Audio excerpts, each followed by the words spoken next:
Donc, bienvenue. Aujourd'hui, on va parler un peu de comment ça va se passer les différents exercices de la session.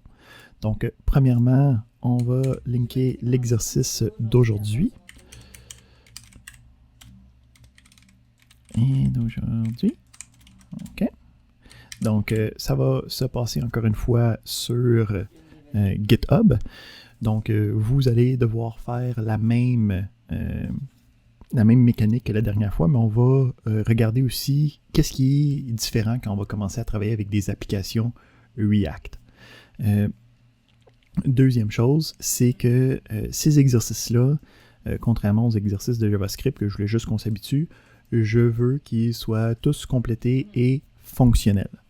Donc, pour les exercices, à chaque... Comment ça va se passer à partir de maintenant, c'est que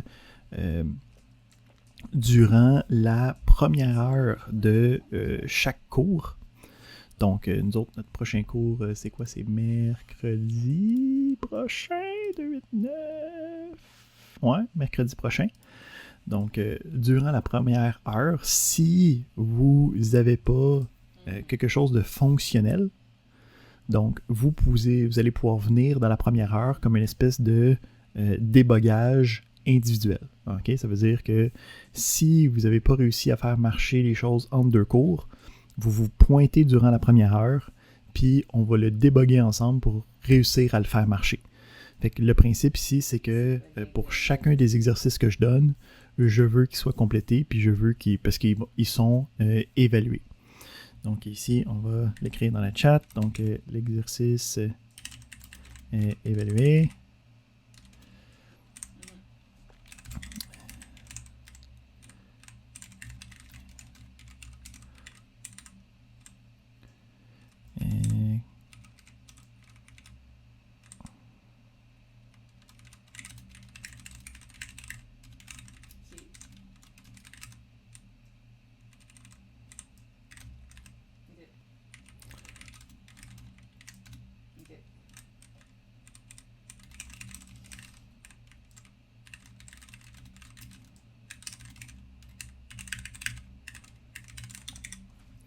Fait que le principe ici, c'est que je veux que tout le monde ait leur point de laboratoire.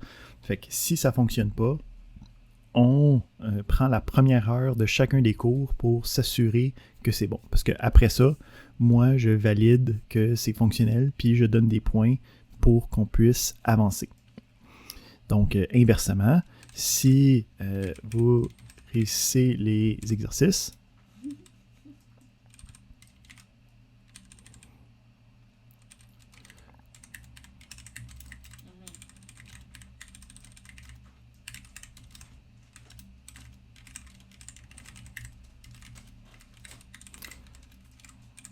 donc le cours commence 1 heure plus tard pour vous. OK. Donc, ça veut dire qu'on fait l'exercice aujourd'hui. Si tu réussis à le faire dans la demi-heure, si tu réussis à le faire en fin de semaine, ben, good job, tu peux te lever à 9 heures les matins. OK? Donc, je pense que ça vous donne un incentive à pouvoir le faire. Mais c'est ça. Si c'est pas réussi, vous pointez, puis on va y aller individuellement pour être capable de les déboguer ensemble. Donc, on va aller regarder à quoi ça ressemble. Puis comment travailler avec ça. Donc, on va aller regarder sur... comment est-ce que, tu sais, le projet de KPI, au départ, c'est censé être juste un petit projet de Power BI qui a juste comme explosé au final. Puis là, tout le monde s'est mis à parler de parfait. développeurs quand comme le client voulait quelque chose, ça finit par comme déborder, puis ça finit gigantesque. Fait que si on regarde à quoi ça ressemble, notre projet. OK, donc on a... on va fermer ça pour l'instant. Parfait. Ouais, on va terminer ça. Fait qu'on a nos fichiers de base. Puis, très important, ce qu'on a en fait, c'est le README qui nous dit qu'est-ce qui va se passer dans cet exercice-là. Fait qu'ici, c'est pour se familiariser avec la création d'une application React, puis l'utilisation du rendering des différents components de notre application. Fait qu'on veut ici de créer une application qui va afficher des citations. OK? Fait que moi, je vous fournis des éléments. Donc, vous pouvez voir ici, on a déjà des éléments à l'intérieur, OK, qui sont disponibles. Fait que quand on va importer le projet, il va falloir importer le projet d'une manière qui est fonctionnelle pour se faciliter la vie. Donc, on a cet élément-là, on va cloner le projet. Donc, on peut le cloner comme si on le faisait avec GitHub Desktop. Je vais montrer aussi des manières alternatives. Donc, au fur et à mesure de la session, je vais tout le temps montrer des manières différentes de faire les choses. Dans WebStorm, on a la possibilité d'avoir un accès direct à nos différents éléments. Fait qu'on peut voir ici, on a le New Project, mais si je décide, je peux faire Get from Version Control. Puis à partir de là, je peux même me connecter à mon compte GitHub. Fait que je vais me connecter.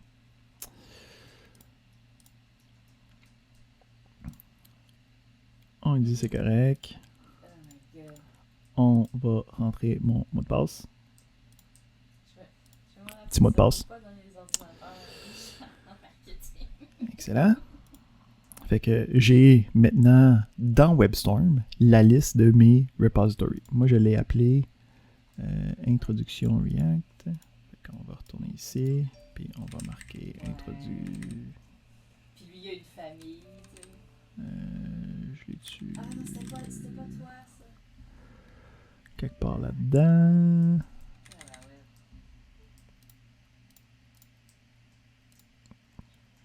Je l'ai dessus dedans. Ou au pire, une autre manière, si il devrait être dans la liste, par exemple, peut-être qu'il n'a juste pas mis à jour depuis la dernière fois. Y en a-tu là-dedans que je peux voir?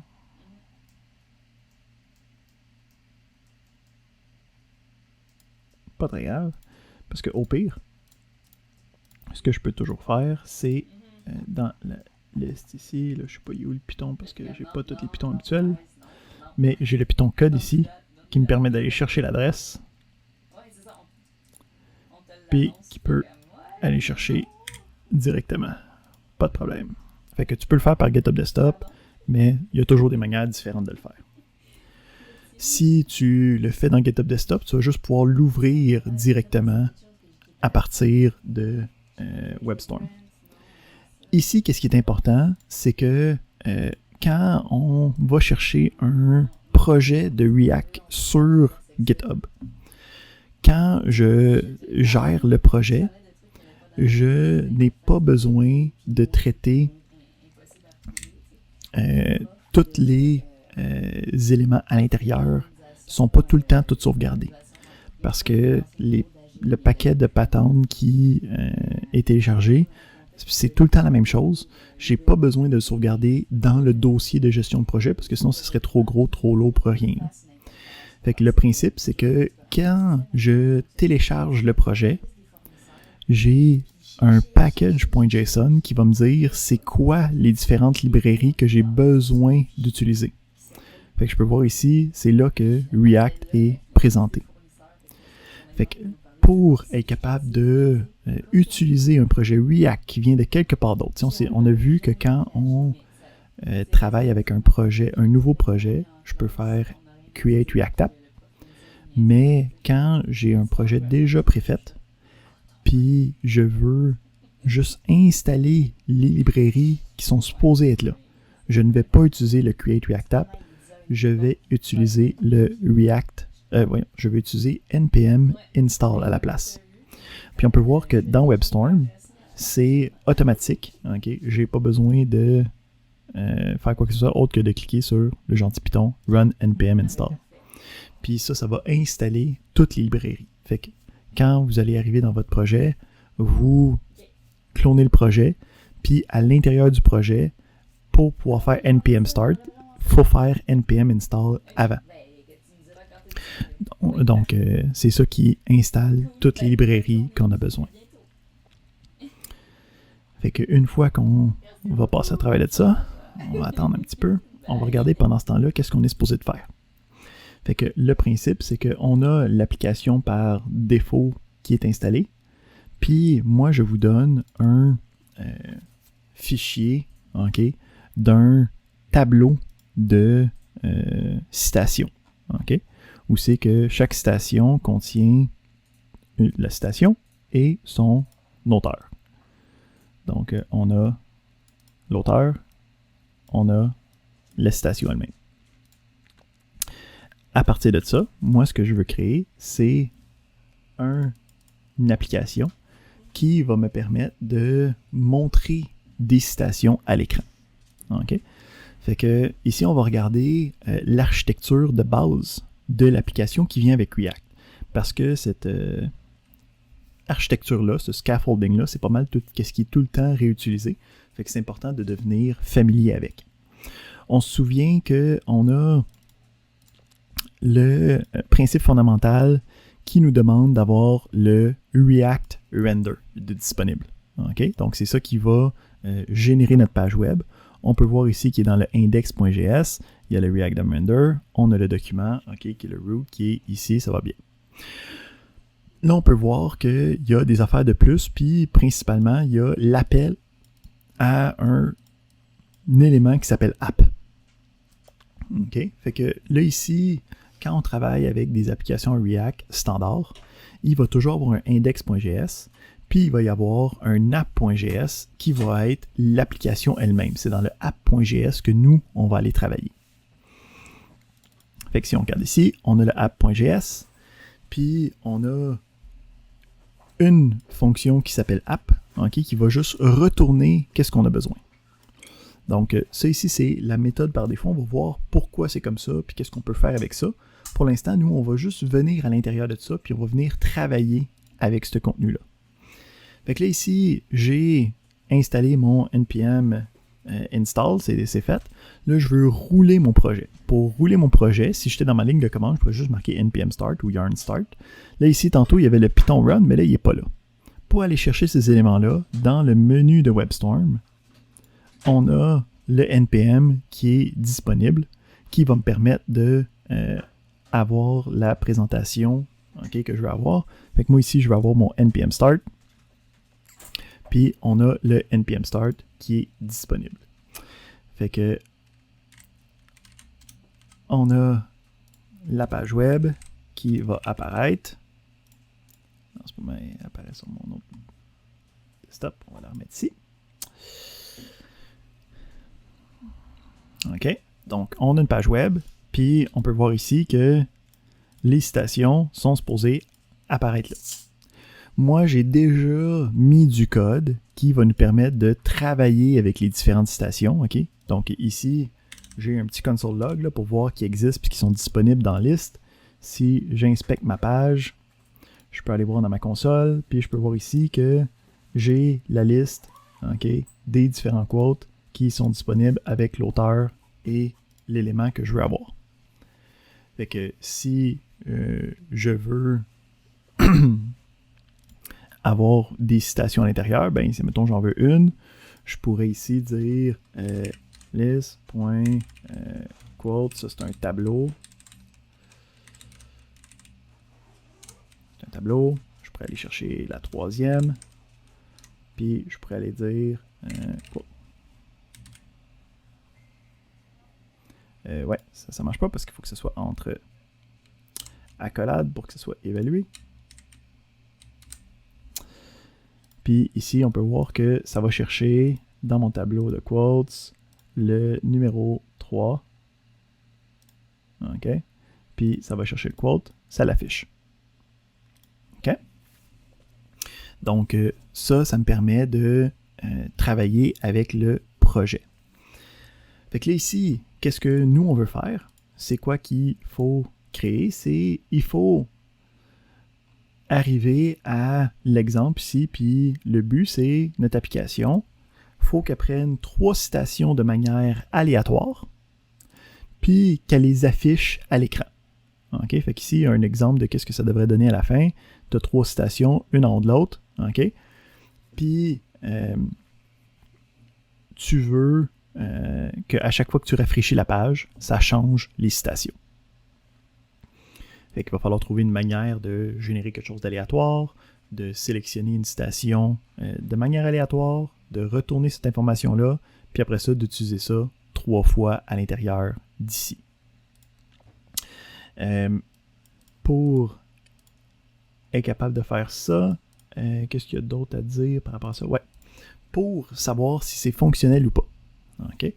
Il y a des tests qui sont fournis. Donc, on va possiblement voir, si on a le temps dans la session, là, comment les tests fonctionnent, mais le principe, c'est que ça va vérifier à l'intérieur de la page est-ce qu'il y a les bonnes informations que je recherche. Fait que pour rouler les tests, okay, c'est un autre mécanisme. Donc, on avait le npm start. Ben, on a le npm test qui est disponible. Donc, le npm test, c'est un autre logiciel, une autre librairie okay, qui s'appelle Jest, qui vient avec le npm create React App, puis qui va nous permettre de tester okay, notre site web par rapport à des tests qui ont été faits préalablement. Okay? Donc ici, si je regarde, en ce moment, j'ai des tests. Okay? Si j'avais rien, okay, si je fais allô,